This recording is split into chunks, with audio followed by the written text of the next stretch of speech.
about 85 miles per hour. He's Amazing. Okay, we're not sure how far from the toll plaza he is, but of course he's going to. Okay, he's coming up on the toll plaza right now, in fact, and of course he's going to blow through this toll plaza.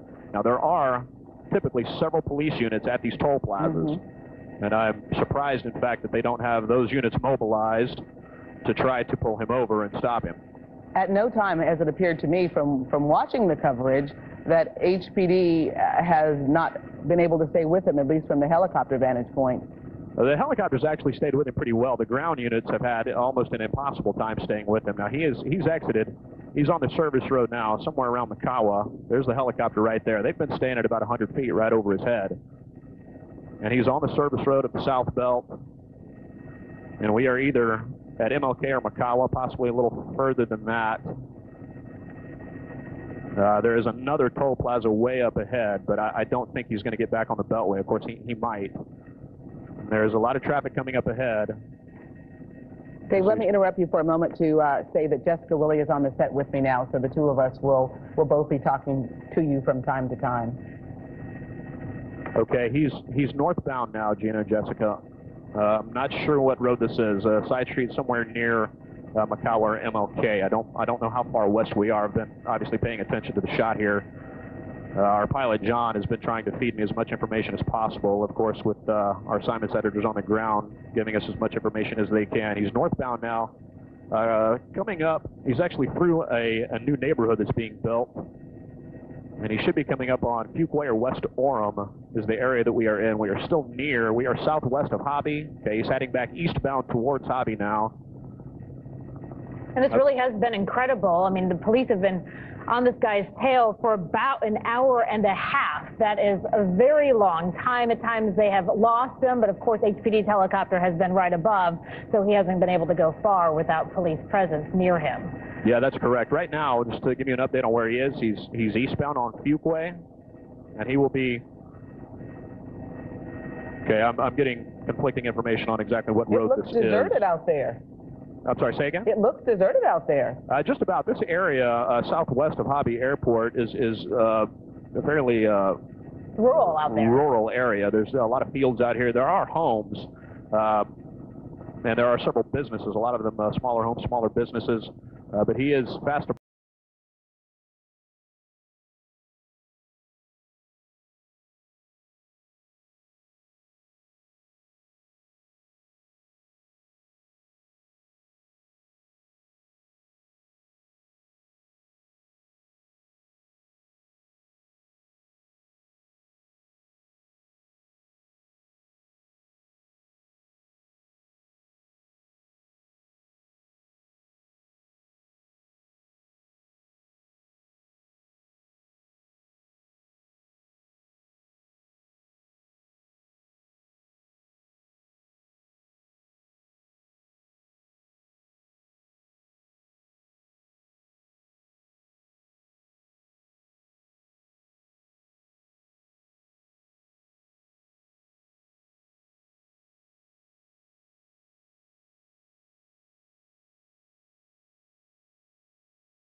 living in Pal.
Broadway in Pearland. And we know that is a very busy intersection. Highway 288 and 518 is where all of the new big stores are going up around Pearland, so we know we'll be seeing a lot of traffic in that area. And now, for the first time in several minutes, we're now seeing a police cruiser closer to this pickup truck. Perhaps at this point, police are changing tactics, but we'll have to watch and see. Not sure. Guys driving, down the middle of the road, like in the center turn lane now. Center turn lane, which is not good. Speeding along, Pearland police would likely be getting involved at this point since he's coming into Pearland. And again, will traffic stop him if he starts running into traffic? Obviously, he doesn't care if he drives through an intersection like that. And when he gets closer to 288, he'll see even more traffic, and perhaps enough of that will force him to stop. In Maryland, as you said, we're seeing another police officer who's coming up a little bit closer, a law enforcement officer coming up closer to perhaps try to stop this man. Yeah, they haven't gotten close enough, and we've reiterated this many times, to either lay spikes down, shoot out the tires. They've been very, very careful, kept at a certain distance. The guy is, obviously very desperate, and he's done some really crazy things. He's already hit a few vehicles and driven through fields and gone in the wrong direction. So I think police have decided they're going to hang back and hope that this driver, who robbed a dry cleaner quite some time ago and has already fired shots, will make a mistake that doesn't involve anybody else. Driving around more traffic, driving through another major intersection. He has been very lucky not to get involved. And part of the things the police would be trying to do at this point is radio down the road and say, let's try to get some of the civilians out of the way. Let's try to clear a path for this driver so he doesn't hit anybody else as he travels down Broadway, heading eastbound to I would believe it would be eastbound at this point. Hard to tell, but he's heading toward 288. Into a situation like this. Well, especially when it's obvious police are having no trouble keeping up with you. I mean, I could see if he felt he was eluding them at some point and might really get away, but clearly that's not going to happen. We ask that question all the time. You have to wonder because the helicopters are always going to be above, even if the ground units aren't very close to you. Yeah, that's true. And not just the chase, but the robbery itself as well. You know, there's no telling what's going on, what the circumstances are in a person's life that makes them feel pressured enough to cause a robbery and end up moving in the direction that this person is moving now, this suspect here. Again, that the vehicle came back to a residence. Dave, how fast is he going? He looks like he's going at a faster clip now. He's probably doing about 65 still, 70 miles per hour. John, what is our ground speed now, if you could tell me? Okay, he's about 50 miles an hour. Our ground speed, okay. Almost an accident right yeah. there. Almost hit that van. He's about 50 miles per hour, or he was. He slowed down through that intersection, as he's done almost every time. And just to give you an idea of how long this has lasted, we have some better information from police. The robbery, we're told, happened at 2:30 this afternoon, and police picked up this chase at about 2:45. So it's been going now for an hour and 15 minutes, longer, an hour and 20 minutes for some time, and he's been able to elude them for all of that time. He has. He's done a very dangerous job, is the word that I'll use, eluding police. And he's been driving in the turn lane almost the entire time along 518. He's had several near misses. Okay, he's southbound on 288 now. I tell you what, though, a lot of folks are picking up their kids from school right now, and it sure made me nervous to see him going through those center lanes there at that fast a clip, knowing that there are folks taking their kids home from school at this hour. Yeah, we saw him at high rates of speed through school zones. And thankfully, he's at least on open road now. But you have obviously all the other motorists to be concerned about now. He's southbound on 288. There were, I think, 3 units behind him as we came around there and adjusted the helicopter here. There are 10 units behind the truck in total. 3 of them are close behind. He's moving off into a field here. And this is where he has the advantage of, as we've seen all this afternoon, because he's in that pickup and he can actually drive through these fields, unlike some of those police cars that the officers are in. Yeah, that's true. And then right there, you saw him pass that 18-wheeler, a tanker truck. That's, you know, just incredibly dangerous, obviously, passing these 18-wheelers. There's no telling what kind of chemical may be on board there. You know, and if he lost control of that truck through a field and ended up causing an 18-wheeler to jackknife for some reason or turn over, you're talking about several people involved in an accident here. There's construction through 288 right now. You just saw a dump truck right there through the shot. He's picking up speed now, probably about 70 miles per hour, 75 miles per hour. That is our ground speed. John has just told me, our pilot, doing a fantastic job keeping us over this chase here. Dave, are we heading to Alvin from Pearland now? We should be south of the Pearland area. He's on 288, which he is. We should be approaching Highway 6. And right now he is making a U-turn, or attempting to make a U-turn here. And he's back northbound on 288 now. So back towards Pearland. Back towards Pearland. He never made it quite to Highway 6. And 1 unit close behind him. Now, we do not know what their pursuit policy is. After the chase that we saw that lasted about 2 hours, that ended up making national news, where the suspect eventually had a head-on collision on an entrance ramp over near the Shepherd area. With all that was involved with that police chase, we don't know if their pursuit policy now is to try to force a car off the road or not. You know, unless this guy runs out of gas, it's almost has to end in an accident, and that's obviously where it becomes very dangerous. We do understand that at the beginning of this chase, shots were fired, police telling us that the suspect fired shots at them, and then we understand that when he passed McCalla Road, police telling us that they believe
in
going.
then the